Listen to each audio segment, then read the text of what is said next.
तो कहानी की शुरुआत होती है और हमें रॉजर नाम के एक लड़के को दिखाया जाता है जो कि अपनी स्कूल की छुट्टियां होने के बाद वो अपने घर आ रहा था और उसको घर छोड़ने के लिए उसकी घर की नौकरानी आई होती है। यहाँ पर हम देखते हैं कि रॉजर अपनी नौकरानी को देखने के बाद मन ही मन बहुत ही ज्यादा खुश हो रहा था।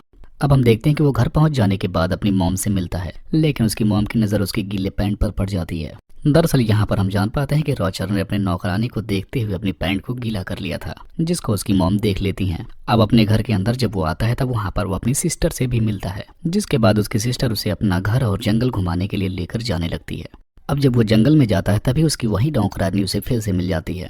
जब वहाँ पर उसकी नौकरानी को इमरजेंसी लग जाती है तब वो वहाँ से भागने लगता है, लेकिन तभी भागते हुए उसका पैर फिसल जाता है और वो नीचे गिरता है। तभी उसे पता चलता है कि जंगल से किसी और की भी आवाज आ रही है, और जब वो उस आवाज की तरफ और पास जाकर देखता है तब पता चलता है उसे कि उसके घर की नौकरानी किसी और आदमी के साथ वहाँ पर रोमांस कर रही है।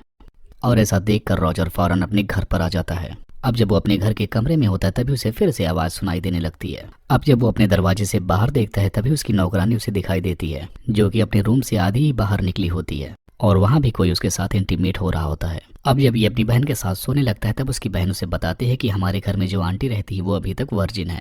अब अगली सुबह उसकी सिस्टर फिर से उसे जंगल घुमाने के लिए लेकर जाने लगती है। तब उसकी नजर वहाँ पर पड़ती है कि जहाँ पर उसके घर की नौकरानियां नहाने के लिए आया करती हैं, और तभी वहाँ पर एक एक करके उसके घर के नौकर भी आने लगते हैं। और इन तीनों नौकरों को देखने के बाद यहाँ की नौकरानियां अजीब अजीब इशारे भी करने लगती हैं। अब इसके बाद हम देखते हैं कि रॉजर नौकरानियों को और भी करीब से देखने की कोशिश करता है, लेकिन वहीं का एक नौकर उसे ऐसा करते हुए देख लेता है और उसको वहां से फौरन जाने के लिए कहने लगता है। तभी उसे वहां पर उसकी सिस्टर मिल जाती है, जो कि उससे पूछती है कि अब तक तुम कहाँ गायब हो गए थे। अब इसके बाद उसकी सिस्टर उसे पास ही की चर्च में लेकर जाती है और उसको वहां से चर्च की छत पर लेकर जाती है। और वहां पहुंचने के बाद वो दोनों देखते हैं कि वहां पर रॉजर की आंटी आई हैं, जो कि चर्च के फादर से कहती हैं कि जब से हमारे घर में रॉजर आया है तभी से मैं उसे पसंद करने लगी हूँ और मेरा बस दिल कहता है कि मैं उसके साथ अपनी हर रात गुजारूं। अब जब रॉजर को ये बात पता चलती है तब वो बहुत ही हैरान हो जाता है। अब वो उसकी आंटी को बहुत ही करीब से देखने की कोशिश करता है ताकि वो उसे अच्छे से देख सके। तभी वहीं पर वो चर्च के फादर के पास गिरकर उल्टा लटक जाता है। तब वहाँ पर चर्च के फादर उसे पकड़ लेते हैं और उसकी शिकायत उसकी मदर से करते हैं। तब उसकी मदर पूछती है कि आखिर इसकी सजा क्या होनी चाहिए। तब फादर कहते हैं कि इसे पीछे से 100 बार मारा जाए, और ये सब कुछ उसकी नौकरानी और सिस्टर देख रही होती है।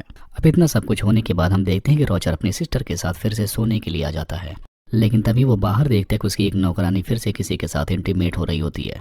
और अब जब वो उस शख्स को देखने की कोशिश करता है तो वो आदमी दिखाई नहीं देता। अब जब वो नौकरानी रॉजर के पास आती है तब वो उससे पूछता है कि आखिर बाहर कौन है जो कि सरेआम ऐसे काम करता है। तब वो नौकरानी रॉजर से कहती है कि ये हम सब लोगों का सीक्रेट है, और बस वो इतना ही कहकर वहां से चली जाती है। अब थोड़ी देर बाद रॉजर को वहां पर एक बुक मिलती है जो कि हवस भरी कहानियों से भरी होती है।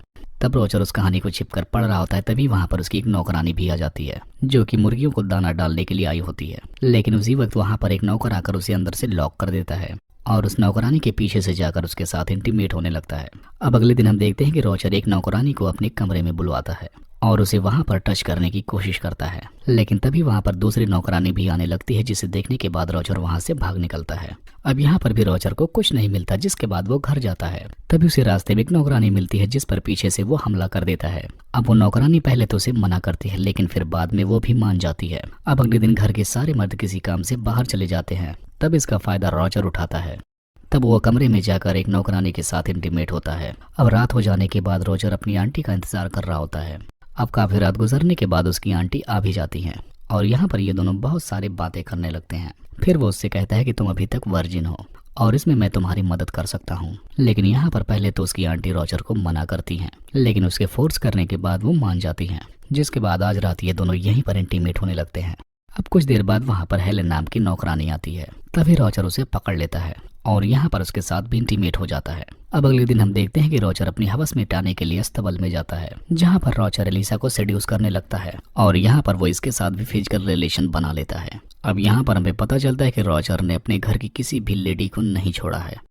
अब इसके बाद काफी वक्त गुजरने के बाद हम देखते हैं कि रॉजर इस हद तक गुजर जाता है कि वो अपने कमरे में एक साथ बहुत सारी लड़कियों को बुलवाकर उनके साथ इंटीमेट हुआ करता है। अब कुछ टाइम बाद हम देखते हैं कि एलिसा रॉजर से कहती है कि अब वो प्रेग्नेंट है, और ऐसा सुनकर रॉजर की फट जाती है। अब अगले दिन रॉजर के कमरे में एक नौकरानी फिर से आती है और उससे वो भी कहती है कि वो भी प्रेग्नेंट है, और तब तक उसकी आंटी भी आकर उससे कहती है कि वो भी प्रेग्नेंट है।